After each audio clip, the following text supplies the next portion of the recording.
اب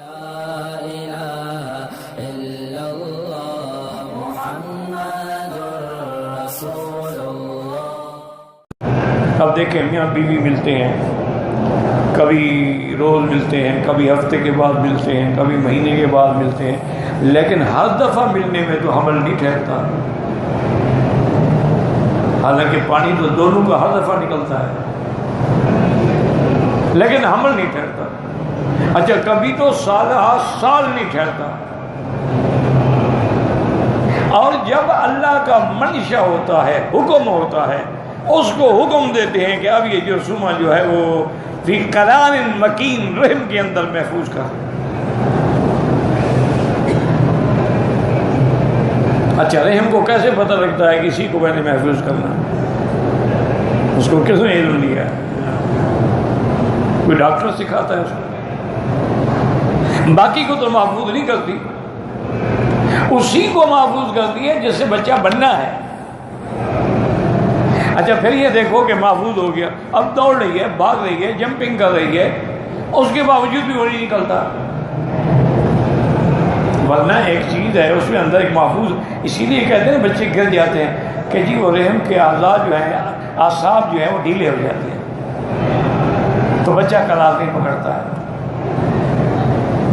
تو یہ سارا غور کریں کہ پھر 40 دن کے بعد ہی وہ تبدیل ہوتا ہے۔ اسی لیے یہ تبلیغ والے حضرات جو ہے کہتے ہیں چلہ لگاؤ کہ 40 دن کے بعد تبدیلی آتی ہے۔ آپ 40 دن تک شراب چھوڑ دیں، گناہ چھوڑ دیں، سگریٹ چھوڑ دیں، اللہ والوں کی صحبت میں آ جائیں، نمازیں پڑھیں، ذکر اذکار کریں، 40 دن کے بعد تبدیلی آئے گی تمہارے اندر۔ اس کی وجہ یہ ہے کہ اللہ کا ایک نظام ہے کہ 40 کے بعد تبدیلی آتی ہے۔ 40 دن میں نطفہ تھا، پھر 40 دن میں حلقہ بنا، پھر مضغہ بنا، تو یہ 40 کا فرق ہے۔ اچھا اللہ نبوت ہی نہیں دیتے جب تک 40 سال نہ گزرے، تو کوئی راز تو ہے نا اس 40 کے عدد میں، کوئی حکمت تو ہے نا۔ تو اس لیے ہمیشہ یاد رکھیں کہ اللہ کے نظام پہ بیٹھ کے غور کیا۔ اچھا اب جب وہ بچہ ماں کے ذہن پیٹ میں آ جاتا ہے فَكَسَوْنَا الْعِظَامَ لَحْمًا، اس کو گوشت چڑھا دیا جاتا ہے، روح پھونک جاتی ہے، اب بچہ پیٹ میں حرکت کر رہا ہے، تو اس وقت اللہ فرشتوں کو حکم دیتے ہیں، ملک کو حکم دیتے ہیں۔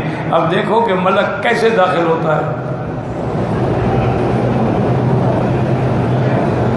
اور پھر فرشتہ پوچھتا ہے کہ یا اللہ یہ لڑکا ہے یا لڑکی؟ فرشتہ باوجود داخل ہونے کے بھی نہیں جانتا۔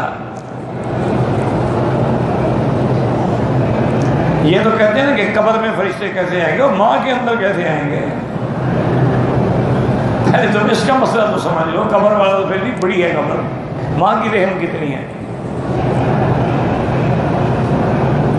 پھر وہ ہر باوجود اس کے نہیں جانتا، پوچھتا ہے اللہ یہ لڑکا ہے کہ لڑکی؟ فرمایا لڑکا ہے۔ یا اللہ یہ سعید ہے یا بدبخت ہے؟ لکھو، رزق کتنی ہے، عمر کتنی ہے، سب لکھا جائے۔ یہ کمال ہے کہ بچہ پیدا نہیں ہوا، سب کو چلنا ملے۔ اسی طرح تم کبھی غور کرو کہ انسان مرد ہو یا عورت ہو 24 گھنٹے میں کتنا لیٹر تقریباً پیشاب کرتا ہے۔ اگر نعوذ باللہ پیشاب رک جائے تو مصیبت ہے، بیماری ہے، کم آئے تو بیماری ہے، کھل کے آ جائے تو مطلب ہے کہ ٹھیک ہے، صفا ہو رہے ہیں اندر سے گردے۔ کم سے کم بھی 24 گھنٹے میں 2 لیٹر تو ہر آدمی پیشاب کرتا ہے، لیکن پیشاب کرنے پر غسل نہیں ہے، وضو ہے، استنجا کرو، وضو کر لو۔ اچھا میاں بیوی ملتے ہیں تو کتنا پانی نکلتا ہے؟ لیٹر ہوتا ہے، چند قطرے ہیں، اس سے غسل ہے۔ یعنی اگر چند تولے نکلے مادہ منویہ تو غسل ہے، یہاں لیٹر کے حساب سے پیشاب نکلے تو غسل نہیں ہے۔ اس کی کیا وجہ ہے؟ تو اس کی بات سمجھیں، جیسے کہ ابھی آپ حدیث میں پڑھ رہے ہیں اس کی وجہ ہے کہ نطفہ جب قرار پکڑتا ہے نا پورے بدن میں گھومتا ہے،